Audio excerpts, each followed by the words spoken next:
অভিনেতা থেকে নেতা বনে যাওয়া থালাপতি বিজয়ের জনসভা রূপ নিল ভয়াবহ ট্র্যাজেডিতে। তামিলনাড়ুর কারুরে আয়োজিত তার নির্বাচনী সমাবেশে পদদলিত হয়ে প্রাণ হারালেন নারী ও শিশুসহ ৩৯ জন, আহত আরও শতাধিক। কিন্তু কিভাবে এই বিশৃঙ্খলা শুরু, কি পদক্ষেপই বা নিচ্ছে রাজ্য সরকার কিংবা এই অভিনেতা?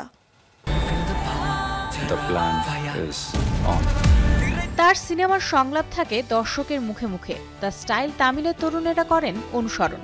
বক্স অফিসে যেমন এগিয়ে থাকেন, মানবিকভাবেও সাধারণ মানুষের পাশে পাওয়া যায় তাকে। নানা কারণে দর্শকের কাছে তুমুল আলোচিত এক নাম থালাপতি বিজয়। সেই পর্দার অভিনেতা গত বছর নাম লিখিয়েছেন রাজনীতিতে। রাজনীতির অংশ হিসেবে সম্প্রতি তামিলনাড়ুর কারুর জেলায় রাজনৈতিক সমাবেশের আয়োজন করেন। সেই সমাবেশ নিয়ে কদিন ধরে ভক্ত ও সাধারণ জনগণের মাঝে তুমুল উচ্ছ্বাস দেখা যায়। তবে সেই উচ্ছ্বাস মুহূর্তেই যেন মিলিয়ে যায় শোকে। ২৭ সেপ্টেম্বর রাত 7:45টার দিকে থালাপতি বিজয়ের জনসভায় বিপুল সংখ্যক মানুষ তাদের পর্দার তারকাকে এক নজর দেখার জন্য মঞ্চের ব্যারিকেডের দিকে একসঙ্গে এগিয়ে যেতে থাকেন। ওই সময়ই দুর্ঘটনার সূত্রপাত হয়। লোকজন হুড়োহুড়ি করে সামনে যাওয়ার সময় অনেকেই অচেতন হয়ে বসে পড়েন। তখনই মূলত পদদলিত হয়ে আহত হন অনেকেই।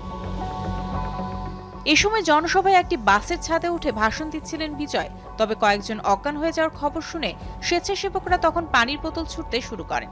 এ সময় বোতল নেয়ার জন্য আরও হুড়োহুড়ি শুরু হয়। পরিস্থিতি এতই ভয়ঙ্কর হয়ে দাঁড়ায় যে মাঝপথে বক্তব্য থামাতে বাধ্য হন বিজয়।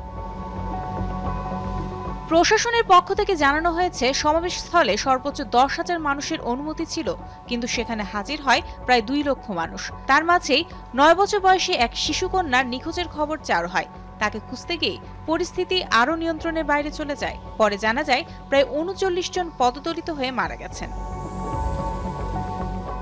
ঘটনার পরপরই তিরুচিরাপল্লী বিমানবন্দরে স্থানীয় সংবাদ মাধ্যম বিজয়ের কাছে প্রতিক্রিয়া জানতে চাইলে তিনি কিছু না বলে নীরবে ভেতরে প্রবেশ করেন। তাৎক্ষণিক প্রতিক্রিয়া না দিলেও পরে এক আবেগঘন টুইটে শোক প্রকাশ করেন তিনি।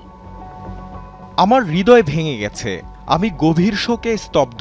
সান্ত্বনার যত কথাই বলা হোক না কেন, আপনজন হারানোর বেদনা অসহনীয়। তবু পরিবারের একজন সদস্য হিসেবে যারা আপনজন হারিয়েছেন তাদের 20 লাখ টাকা এবং যারা আহত হয়ে চিকিৎসাধীন রয়েছেন তাদের প্রত্যেককে 2 লাখ টাকা করে দেওয়ার ঘোষণা দিচ্ছি। এই অর্থের পরিমাণ অবশ্যই এমন ক্ষতির তুলনায় নগণ্য, কিন্তু তাদের পাশে থাকা আমার কর্তব্য। এদিকে বিজয়ের বিরুদ্ধে সমালোচনা উঠেছে যে তিনি কারুর হাসপাতালে গিয়ে আহতদের দেখতে চাননি, বরং সরাসরি চেন্নাই চলে যান। ফলে অভিযোগ উঠেছে তাকে গ্রেফতারের হয়েছে মামলাও। অন্যদিকে ভারতের প্রধানমন্ত্রী নরেন্দ্র মোদী এই মর্মান্তিক ঘটনায় গভীর শোক প্রকাশ করে নিহতদের পরিবারকে সমবেদনা জানিয়েছেন। তামিলনাড়ুর মুখ্যমন্ত্রী MK স্ট্যালিনও ঘোষণা দিয়েছেন, আহতদের সর্বোচ্চ চিকিৎসা সুবিধা বিনামূল্যে দেয়া হবে। Mario Sen, showbiz tonight.